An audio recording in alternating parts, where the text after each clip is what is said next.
बताइए कि गिड़गिड़ाने से होगा क्या, ज्यादा से ज्यादा क्या होगा? हो सकता है थोड़े बहुत हथियार आपको मिल जाए, चाइना अपनी सेना तो आपको दे नहीं देगा, और पाकिस्तान की सेना तो वैसे भी हारने में माहिर है ना, उन्हें तो जंग हारने की आदत सी है। क्या हो जाएगा किसी के सामने गिड़गिड़ाने से? क्या मिल जाएगा पाकिस्तान को?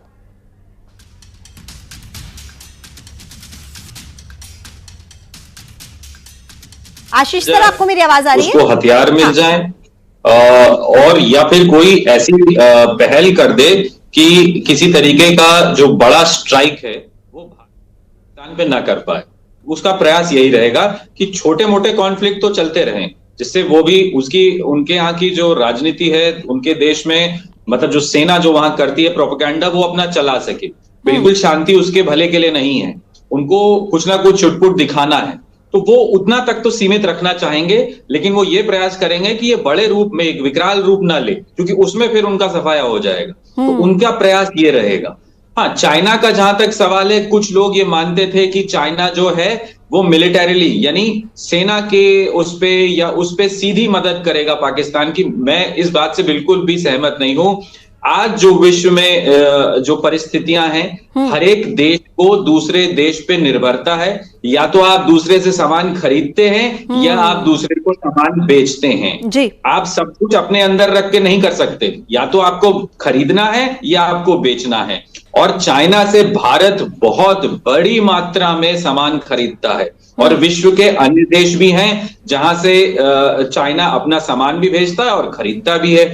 तो किसी भी तरीके की सैंक्शंस या किसी भी तरीके के व्यापार को पूरी तरीके से केवल पाकिस्तान की मदद करने के लिए चाइना अपने हाथ नहीं जलाएगा। वो पीछे से कुछ मदद कर सकता है, हथियार दे सकता है, थोड़े बहुत कुछ सामान दे सकता है, लेकिन वो भी दे चुका होगा। अब खुले तौर पे तो वो भी देना मुश्किल होगा, क्योंकि आपको देना होगा तो आपको ये जो शिप से मूवमेंट करेंगे वो अब डिटेक्ट हो जाएगा, या पहुंचते पहुंचते बहुत देरी हो जाए। अब उतना समय ही नहीं होगा। अगर आज वॉर होती है तो 2 दिन में खत्म हो जाएगी। बिल्कुल ठीक आप कह रहे हैं कि पाकिस्तान को तैयार होने का समय ही भारत की तरफ से कहां दिया गया ललित। और जिस तरीके से कल हमने देखा, मैं कल भी इस बात को कह रही थी कि मॉक ड्रिल कहकर पाकिस्तान को ग्रिल कर दिया भारत की सेना ने। वो यही सोचकर बैठा था कि अभी तो वहां पर मॉक ड्रिल की तैयारी चल रही है, आराम से बैठे। हालांकि रातों को नींद उनको नहीं आ रही थी, लेकिन अब तो समय है ही नहीं ना पाकिस्तान के पास। अब तो बस एक ही बात है कि या तो रुक जाइए या तो चुप करके बैठ जाइए, ये शो ऑफ करने की अपनी जनता के सामने कोशिश मत कीजिए, वरना अंजाम भुगतने के लिए तैयार रहिए। क्यों ललित? आपके जो मंत्री हैं उन्होंने क्या कहा था? आपके मंत्री ने कहा कि हम कुछ नहीं करेंगे अगर हम आगे कोई हमला नहीं कर रहे, भारत भी हमले रोक दे। इस तरह की एक बात निकल कर आई थी, हालांकि उसकी पुष्टि भी हुई और उनके मंत्री ने यह बात कही थी। अब आप क्या कर रहे हैं? अब आपका एक और मंत्री आकर कह रहा है कि भारतीय जो सेना के ठिकाने वो हमारे टारगेट पर हैं, आप उन्हें टारगेट करने की कोशिश कर रहे हैं। हमने फिर से वही किया, आप अगर हम पर हमला करेंगे तो उससे पहले हमने ये जो एयर डिफेंस सिस्टम है इसे नष्ट कर दिया। यही दिक्कत है, और जिसका अभी सर भी जिक्र कर रहे थे कि वो क्या क्या पाकिस्तान के पास विकल्प हैं, इधर जाना उधर जाना, रिक्वेस्ट करना। आपको याद होगा, आपने बहुत अच्छी बात याद दिलाई, मैं पहले उससे पूरा कर देता हूं। मॉक ड्रिल के जरिए अपनी आवाम को एक तरह से तैयार करना, और उसमें ज्यादातर जो इलाके हैं ना, जैसे मध्य प्रदेश और छत्तीसगढ़ के जो इलाके, हर जगह डिफेंस का कोई ना कोई एस्टेब्लिशमेंट है, ये आप देखिएगा। खासतौर पर मध्य प्रदेश के जो इलाके चुने गए थे, जैसे ग्वालियर है, एयरफोर्स का बड़ा स्टेशन है, विश्व युद्धों में उसका इस्तेमाल हुआ है, और राफेल वहां से लैंड कर सकता है, वहां से उड़ान भर सकता है, इस तरह की खासियत उसकी है। हमें पूरी तरह से तैयार किया गया और उधर धड़ाम से हमला कर दिया गया। उसी दिन पाकिस्तान को यूएनएससी से फटकार लगी है। आप देख लीजिए नेताओं के, भारतीय नेताओं के बयान देख लीजिए, शुरुआत पहलगाम से लेकर अब तक हमने ना तो भड़काऊ बातें कही, ना हमने हमले की बातें कही, ना हमने पाकिस्तान पर अटैक जैसी कोई बातें कही। बातें होती हैं पब्लिक डोमेन में, जिस तरह की बातें हो रही थी वो, लेकिन किसी भी जिम्मेदार मंत्री के मुंह से आपने नहीं सुना होगा। इसी बात को लेकर यूएनएससी से फटकार लग गई पाकिस्तान को। एक मीटिंग हुई, बंद कमरे में मीटिंग हुई, और मीटिंग के बाद ब्रीफ भी नहीं किया गया। यूएनएससी में आमतौर पर ऐसा नहीं होता है, इस बार ब्रीफ नहीं किया गया। भारत पाक को लेकर जो चर्चा हुई, उसके बाद फटकार लगी, किसे लगी? पाकिस्तान को, कि आप ये बार बार परमाणु हमले की बातें कर रहे हैं, ये तो भड़काना हो रहा है, ये तो एक तरह से युद्ध भड़काने जैसी स्थितियां हैं। तो तमाम जगहों से वो कटा हुआ है। अब आप देख लीजिए, अजरबैजान, तुर्की, चाइना फुल फ्लैज सपोर्ट नहीं करेगा। और जो डिफेंस एक्सपर्ट है, मैं उनसे भी चाहूंगा अगर आप ये सवाल पूछें, चाइना का एक सैटेलाइट सर्वर है और मेरा ख्याल है कि भारत में उसको मिलिट्री लेवल तक का एक्सेस है। ये बड़ी बात होती है। ऐसी जगह में चाइना खुलकर सपोर्ट करेगा नहीं। इंडोनेशिया सपोर्ट करके देख चुका है, तुर्की, अजरबैजान और ऐसे एक दो राष्ट्र हैं जो मुस्लिम ब्रदरहुड के नाम पर उसके साथ है। वो भी ऐसा नहीं, तुर्की जो अर्दोआन है उनको वो खलीफा बनना चाहते हैं मुस्लिमों की। एक चीज और मैं इसमें ऐड करूंगी ललित, जैसे आपने ये मुस्लिम ब्रदरहुड की बात कही ना कि कुछ अगर 2-4 कंट्रीज को छोड़ दिया जाए, लेकिन मेजर आशीष देखिए आज ही मुस्लिम कंट्रीज जिनमें जहां पर मुस्लिम आबादी सबसे बड़ी संख्या में, मुस्लिम देश जिन्हें कहा जाता है, सऊदी अरब और ईरान। सऊदी अरब के विदेश राज्य मंत्री आज भारत पहुंचते हैं, ईरान के विदेश मंत्री आज भारत पहुंचते हैं। कब? जब भारत और पाकिस्तान के बीच इतनी तनाव की स्थिति है। इसको किस तरीके से देखेंगे आप मेजर आशीष? देखिए, मैंने जैसे पहले भी कहा कि आज जो पाकिस्तान की स्थिति आज से कुछ पूर्व अगर आप पीछे जाइए तो इतनी खराब नहीं थी। विश्व में उसकी छवि हम लोग मानते थे कि खराब है, लेकिन कई देश ऐसे थे जो पाकिस्तान को इतना खराब नहीं मानते थे। बहुत से इस्लामिक देश ऐसे थे जो उसका समर्थन किया करते थे, लेकिन आज वो इस्लामिक देश भी उसका समर्थन नहीं करते हैं।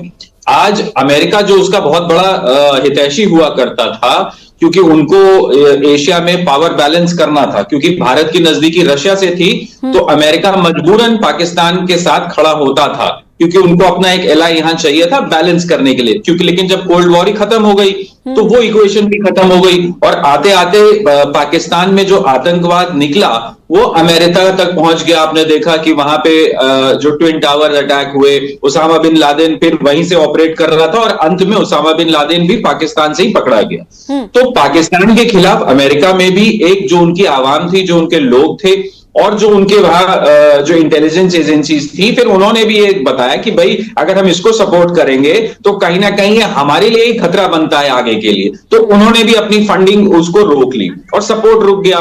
तो एक साइकोलॉजिकल जो उसको एक बैकअप रहता था कि भाई हमारे अगर भारत से सीधा युद्ध होगा तो अमेरिका जैसे उस जमाने में मदद करी थी 1971 वॉर में कि फ्लीट भेज दी थी, ऐसा कुछ करेगा। अब ऐसा कुछ कहीं से नहीं होने वाला। और जो छोटे मोटे देश जो आपने अभी नाम लिए वो कहीं गिनती में आते ही नहीं है। जब भारत से सीधे युद्ध की बात आएगी तो वो खैर मनाएंगे कि हम इसमें क्यों पड़े, बेकार में ऐसा ना हो कि हमारा थोड़ा सा रुख वहां भी हो जाए। वो लोग इसमें बीच में कहीं नहीं आएंगे, क्योंकि जानते हैं, क्योंकि आज बिल्कुल साफ है पाकिस्तान गलत कर रहा है।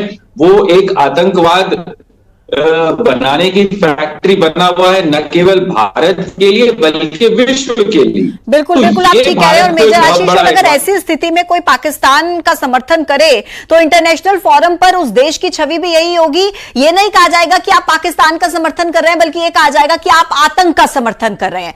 मृगेंद्र सिंह जी भी हमारे साथ कनेक्ट हो गए हैं, डिफेंस एक्सपर्ट है। सबसे पहले मृगेंद्र सिंह जी, आपका बहुत स्वागत है न्यूज 18 के मंच पर। और आपका पहला कॉमेंट मैं इसी पर चाहूंगी, जो तस्वीरें हम चला रहे हैं कि जिस तरीके से भारत ने पहली बार S-400 सुदर्शन का इस्तेमाल किया बीती रात को, इस पर एक कमेंट, और जैसे ही आज भारत ने पाकिस्तान के एयर डिफेंस सिस्टम को तबाह किया, क्या कहेंगे आप इसको लेकर?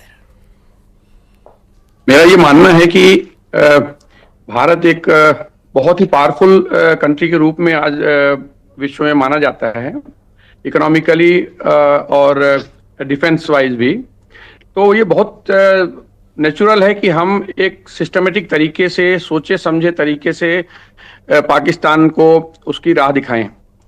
ये जो आज जो अटैक हुआ है और जो भी जिसकी बात आप कर रहे हैं, मैं बहुत डिटेल में तो इसमें नहीं जाना चाहूंगा इस समय, लेकिन ये एक सोची समझी एक प्लान्ड वे में एक है, जो कि हम लोग सिस्टमेटिक तरीके से आगे बढ़ रहे हैं। किस तरीके से एक कैंपेन चलाया जा रहा है, और कोई भी वॉर में कोई भी कैंपेन होता है उसमें स्टेप बाय स्टेप हम लोग आगे बढ़ते हैं। तो पहले हमने स्टैंड ऑफ वेपन्स का यूज किया, फिर उनके एयर डिफेंस सिस्टम को किया। अब आगे देखिए जो भी प्लानिंग होगी, ये फोरम में डिस्कस करने लायक नहीं है, लेकिन ये मान के चलना चाहिए कि अब पाकिस्तान को सबक सिखाने का समय आ गया है और भारत इसके लिए पूरी तरह से तैयार है। बिल्कुल ठीक है। अब ललित, जैसे मैं जिक्र कर रही थी इस बात का कि अगर इंटरनेशनल फोरम पर ये तुर्की, कतर, अजरबैजान, जिन देशों का आप जिक्र कर रहे थे, अगर गलती से भी पाकिस्तान के समर्थन में कुछ बयान जारी करते हैं, कुछ कहते हैं, तो इसका सीधा यही अर्थ समझा जाएगा कि आप आतंक का साथ दे रहे हैं, क्योंकि भारत कितनी दफा पाकिस्तान को बेनकाब कर चुका है। अमेरिका के राष्ट्रपति ये कह चुके हैं कि जैसे को तैसा हो चुका है, अब रुक जाइए, नहीं मान रहा पाकिस्तान। देखिए, पाकिस्तान पूरी तरह से एक्सपोज हो चुका है और इस तरह की जो स्थिति है, पाकिस्तान की जो इमेज आज बन चुकी है पूरे विश्व में, मुझे नहीं लगता है कि कोई इनके साथ खड़ा होगा। हाँ, एक दो बयान जरूर दे सकते हैं इधर उधर से लोग, लेकिन जब बात इन्वॉल्वमेंट की होगी तो मुझे नहीं लगता कि कोई भी कंट्री इनके साथ खड़ा होकर के और इनका कंधे से कंधा मिला के इनका साथ देगा, जो कि 71 की लड़ाई में। ठीक है सर। अब मेरे साथ मेरे सहयोगी ललित भी न्यूज रूम से कनेक्ट है, लगातार डिटेल में हमारे दर्शकों को वो बता रहे हैं अपने अनुभव के हिसाब से और जो कुछ भी चल रहा है। ललित, आप बताइए, आप क्या कह रहे थे तुर्की, अजरबैजान और कतर जैसे देशों को लेकर, जो पाकिस्तान के समर्थन में कुल मिलाकर बयान तो जारी कर देते हैं, लेकिन कुछ नहीं होने वाला है, कुछ भी कर लीजिए कुछ नहीं होने वाला है, क्योंकि भारत ये ठान चुका है कि खत्म अब करना है आतंक को।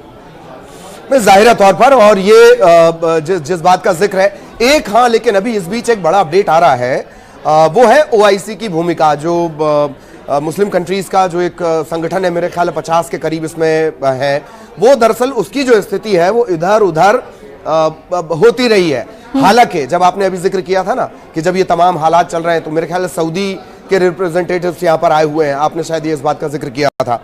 तो जो दम रखते हैं, जो बड़ा पावर रखते हैं मुस्लिम कंट्रीज के बीच में, जिनका रसूख है, जिनकी ताकत है और जिनके दम पर इस तरह के संगठन चलते हैं, ओआईसी की मैं बात कर रहा हूं, वो भारत के बहुत करीबी हैं। वो दौर गया।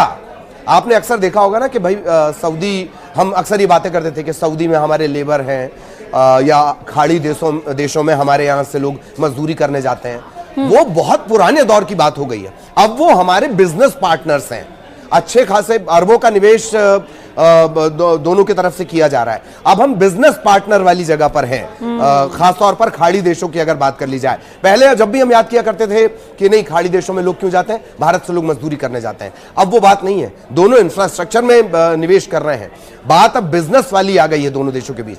रहा सवाल अजरबैजान का, तुर्की का, ये अपने घर में परेशान है, ये अपने घर में इतने ज्यादा घिरे हुए हैं। ये सिर्फ कहने की बात है। तुर्की का मैंने आपको बताया ही है, अर्दुआन के मन में ये बड़े लंबे अरसे से, बिल्कुल, हालांकि वो बड़ा डायलेमा में रहता है, हाँ, लेकिन उसके मन में है मुस्लिमों का खलीफा बनने की। हाँ, लेकिन हाँ, ठीक है, बिल्कुल आपने ललित, आपने बिल्कुल सही कहा। और मृगेंद्र जी के से मैं यही सवाल आगे लेकर जाऊंगी कि बिल्कुल सही ललित कह रहे हैं मृगेंद्र जी कि अब वो समय गया, अब ये नया भारत है और भारत की जो छवि है अंतर्राष्ट्रीय स्तर पर वो बिल्कुल अलग है। और भारत जिस तरीके से आतंक के खिलाफ खड़ा हुआ है डटकर, और जिस तरीके से समर्थन भारत को अंतर्राष्ट्रीय स्तर पर मिल रहा है, वो बहुत कुछ बयां करता है। मृगेंद्र जी, आपके साथी ने बहुत सही तरीके से कहा कि अब जमाना बदल चुका है।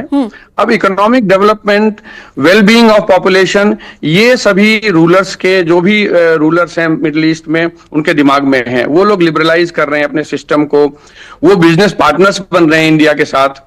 वो कभी ये नहीं चाहेंगे कि हमारी और